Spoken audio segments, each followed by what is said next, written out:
आज हम आपको फंक्शन में पार्ट 2 पढ़ा रहे हैं। पार्ट 2 में ऑपरेशन ऑन फंक्शंस पढ़ा रहे हैं। मान लीजिए दो फंक्शंस हैं। f1 एक फंक्शन है d1 से r तक, f2 एक फंक्शन है d2 से r तक।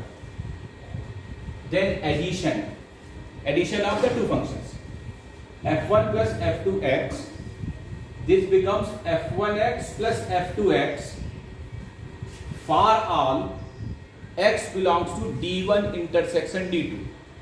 इसकी मीनिंग ये है कि f1 और f1 plus f2x जो फंक्शन बनेगा उसकी जो डोमेन होगी वो दोनों डोमेन की इंटरसेक्शन होगी।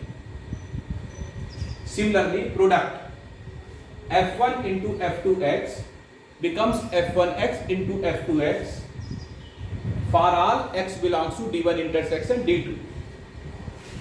Subtraction f1 minus f2x equal to f1x minus f2x for all x belongs to d1 intersection d2।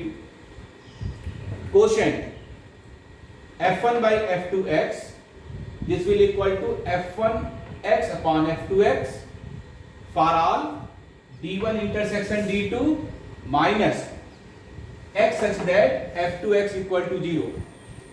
इसकी मीनिंग ये है कि यहां पर d1 इंटरसेक्शन d2 में हम वो पॉइंट हटाएंगे जिसके लिए f2x 0 होता है, क्योंकि f2x 0 अगर हो जाएगा तो फिर वहां पर ये डिफाइंड नहीं होगा। डिनोमिनेटर में 0 पॉसिबल नहीं, 1/0 नॉट डिफाइंड होता है। इसलिए d1 इंटरसेक्शन d2 में वो पॉइंट हम माइनस करेंगे। Scalar multiplication k f1x equal to k times of f1x where k belongs to set of real number। Reciprocal 1 upon f1x equal to 1 upon f1x for all d1 minus x such that f1x equal to 0। यहां पर हम वो point minus करेंगे जिसमें हमारा f1 0 हो रहा होगा, वो डोमेन में नहीं आएंगे। एक पॉइंट समझिएगा, f1 f up to n times, this will equal to fx into fx into fx n times, that is fx equal to fx raise n, fx raise n। एक पॉइंट और देखिएगा, if a function follow this law fx into f1 by x equal to fx plus f1 by x, then fx is of the form 1 plus x raise n। अगर कोई function इस law को follow करता है तो fx इस form का हो सकता है 1 plus minus x raise n। Okay, एक एग्जांपल देखिएगा।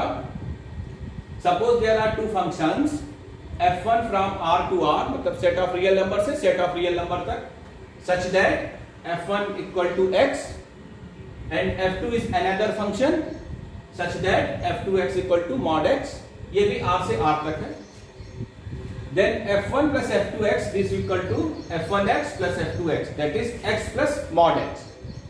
अब हम ये बात जानते हैं, mod x equal to x होता है when x is greater than equal to 0 and this will equal to minus x when x is less than 0। so this function becomes x plus x when x is, that will equal to 2x, x is greater than equal to 0, and x minus x, that will equal to 0 when x is less than 0। ये आपकी value आ जाएगी f1x plus f2x की। ये हमारा f1x और f2x निकल के आ जाएगा। एक और क्वेश्चन देखिए। सपोज एक फंक्शन है f 0 से 3 pi by 2 to r fx equal to mod of sin x। एक दूसरा फंक्शन है g such that from r to r gx equal to cos x। Suppose we have to find out the value of f plus gx। This will equal to fx plus gx, that is mod sin x and plus cos x. We know that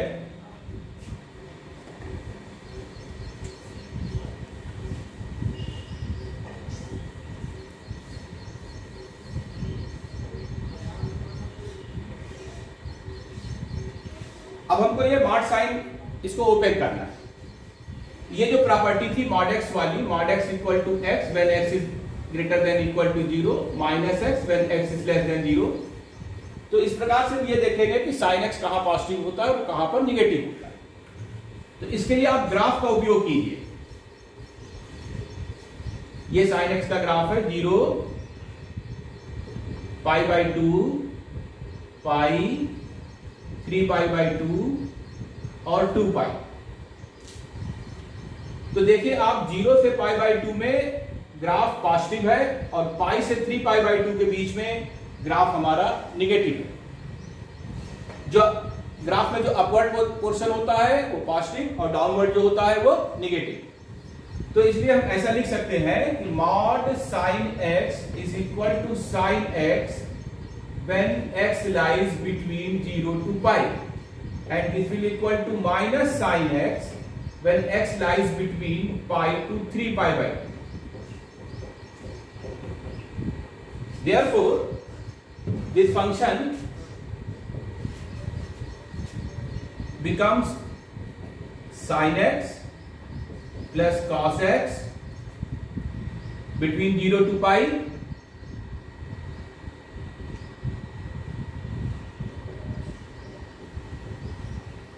and minus sin x plus cos x between pi to 3 pi by 2.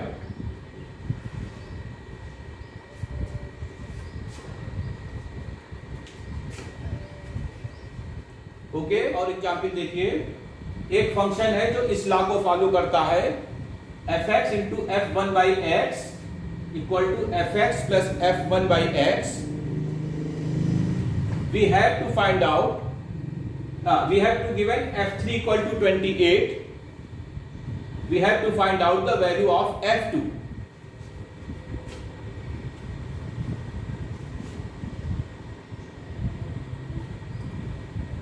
अभी हमने आपको बताया था कि अगर यह function इस form का होता है तो वो 1 plus minus x raise n हो सकता है।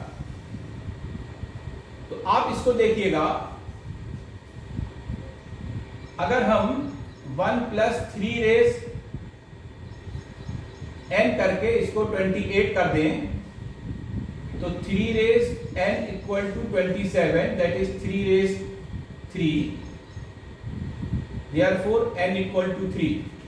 इसलिए fx हमारा ये फॉर्म हो गया 1 प्लस एक्स रेस क्यू। अब हमको f2 की वैल्यू निकालनी है तो यहां पर ऐसे लिख दीजिए 1 प्लस 2 का whole cube, that will equal to 9, 8 plus 9। तो f2 की वैल्यू हमारी 9 आ गई। समझ में आ गया? फिर से देख लीजिए, ये फंक्शन हमारा है जो इस लॉ को फॉलो करता है और गिवन है आपको f3 इक्वल टू 28 और f2 निकालना है। तो हमने बताया था कि ये function 1 plus x raise n की फॉलो करेगा। तो इसको अगर हम ऐसे लिख लेते हैं, this will equal to 28 f3 को, तो ये हो जाएगा 3 रेज एन इक्वल टू 27, तो एन की वैल्यू। तो यहां से ये मालूम पड़ गया कि 1 प्लस एक्स रेज 3 की फॉर्म का ये फंक्शन हमारा है। जब फंक्शन की फॉर्म मालूम पड़ गई तो अब आप सिंपली f2 फाइंड आउट कर सकते हो। This will equal to 9। एक और क्वेश्चन देखिएगा, fx fy equal to fx plus fy plus fxy minus 2। we have to given f2 equal to 5 and we have to find out the value of f3. Question says that you have to find out the value of f3. अब एक function है जो कि इस law को follow करता है और f2 की वैल्यू 5 है और f3 हमको फाइंड आउट करना है, ये क्वेश्चन है। तो अगर ऊपर वाले गिवन रिलेशन में हम x इक्वल टू 2 और y इक्वल टू 1 सब्स्टिट्यूट कर दें तो f2 into f1 plus f2 minus 2, इसको यहां पर जब वैल्यूज रखेंगे f2 की value 5 times of f1 plus 5 minus 2, तो यहां से f1 की वैल्यू आ रही है 2, f1 की वैल्यू 2 आ रही है। अब हम लोग क्या करेंगे, यहां पर y की जगह पर 1/x सब्स्टिट्यूट कर दें तो fx into f1/x this will equal to fx plus f1/x plus f1 minus 2। अब अगर हम f1 की वैल्यू 2 यहां पर लिख देंगे तो ये क्वेश्चन हमारा ये बन गया, fx प्लस f1/x बन गया, क्योंकि 2 और माइनस 2 कैंसिल हो जाएंगे बिकॉज f1 की वैल्यू 2 थी। तो अब ये इस फॉर्म का हमारा क्वेश्चन हो गया। इसका मतलब हमारा जो fx होगा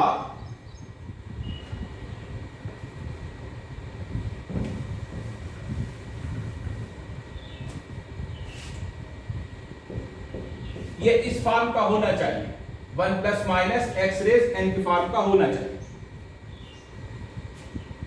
अब देखिए f1 इक्वल टू 2 है, दैट इज 1 प्लस 1 की पावर n,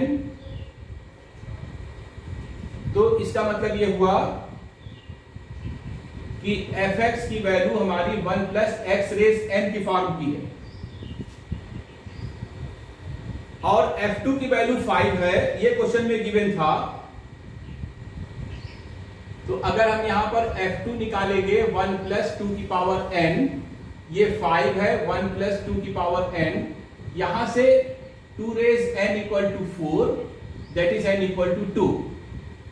तो यहां से हमको ये बात मालूम पड़ गई कि n इक्वल टू 2 है, इसलिए fx हो गया 1 प्लस एक्स स्क्वायर। और अब हमको f3 की वैल्यू फाइंड आउट करनी है, दैट विल इक्वल टू 3 का होल स्क्वायर 10। ये हमारा क्वेश्चन हो गया। ओके।